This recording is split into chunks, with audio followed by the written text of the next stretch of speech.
제가 올해 얼마 벌어들일지 계획이 있으실 거 아니에요. 너는 계획이 다 있구나. 저 궁금한 게 있습니다. 네. 이제 저희 같은 영상하는 사람들은 거의 다 프리랜서들이거든요. 네.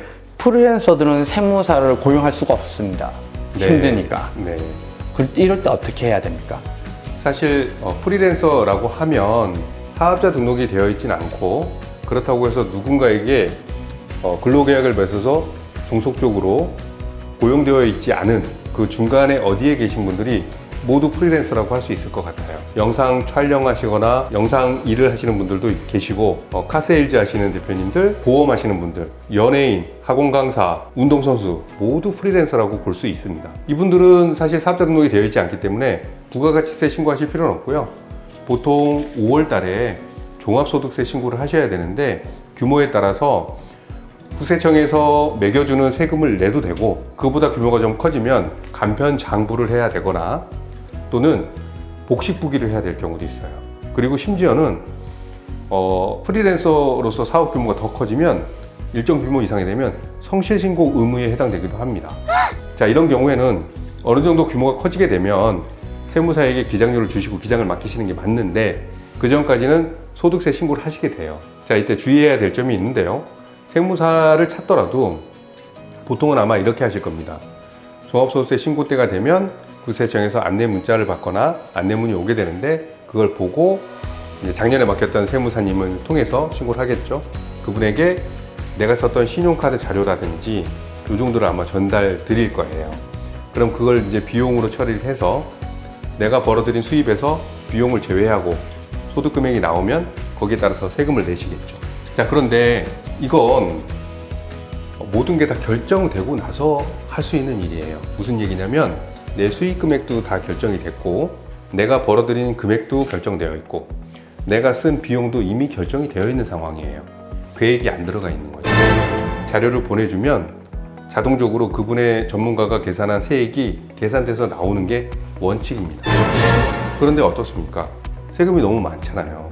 그렇다 보니까 이거 세금이 너무 많아서 늘 걱정이세요. 프리랜서 하시는. 그래서 이렇게 생각을 바꿔보는 거죠.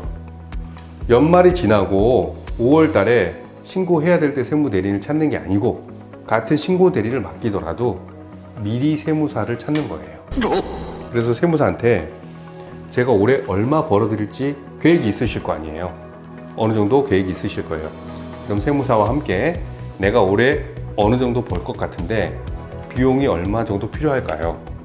자, 그렇다면 내가 올해 쓸 수 있는 비용들은 무엇이 있을지 생각해 보는 거죠. 그냥 신용카드만 쓰는 게 아니고 차량을 구매해서 차량과 관련된 비용을 넣는다든지, 또는 조금 더 규모가 있다면 나를 위해서 일을 해줄 분을 고용할 수도 있어요. 이건 인건비나 또는 또 다른 프리랜서를 고용함에 따른 사업소득으로 비용 처리가 가능하잖아요. 그래서 미리 세무사를 만나서 계획을 세워보는 거죠. 한 해의 계획을 세우고, 그 다음에 소득세 신고할 때는 짜여진 계획에 따라서 약간 금액은 변동되겠지만 세액에 대해서 예상해보고 세액을 결정할 수 있는 겁니다. 세금 신고를 결정할 수 있는 거죠. 그래서 저는 프리랜서 분들은 신고 대리만 맡기시지만, 올해가 끝나고 나서 내년도 5월 달에 세무사를 찾을 게 아니라 미리 세무사님과 한번 만나시고 또는 연락을 주고받으셔서 내가 내년에 신고 대리를 맡겨야 되니 올해 어떻게 계획하면 좋겠는지를 컨설팅을 간단하게 받고 하시기를 권해드립니다. 마침내 구조된 거야. 5월 달에 이제 종합소득세잖아요. 네. 근데 내가 그러면 그게 작년 건가요? 올해? 그러니까 이런 거죠. 5월 달에 종합소득세 신고를 한다는 것은 지난 해에 1월 1일부터 12월 31일까지 내가 벌어들인 수입 금액에서 경비를 빼고 소득 금액을 계산하는 과정이에요. 그래서 과거 자료를 전문가가 세액을 계산해주는 과정이다. 이렇게 생각하시면 맞을 것 같아요. 계획은 들어가 있지 않는 거죠. 그러나 생각을 바꿔서 우리가 계획을 해보는 거예요. 네. 그럼 그 계획 상담은 네. 몇 월 달에 하는 게 제일 좋나요? 제 생각엔 연초에 계획 상담을 하시는 게 좋습니다. 한 2월 달, 2월 달에요? 왜냐하면 보통 세무사님께 연락하시는 때가 5월 달이에요. 소득세 신고할 때쯤 돼서 또는 국세청에서 안내문을 받고 나서 세무사님께 연락을 하거든요. 그러지 마시고 1월이나 2월쯤 돼서 세무사님께 연락을 하셔서 제가 올해 계획으로는 어느 정도 돈을 벌 것 같아요.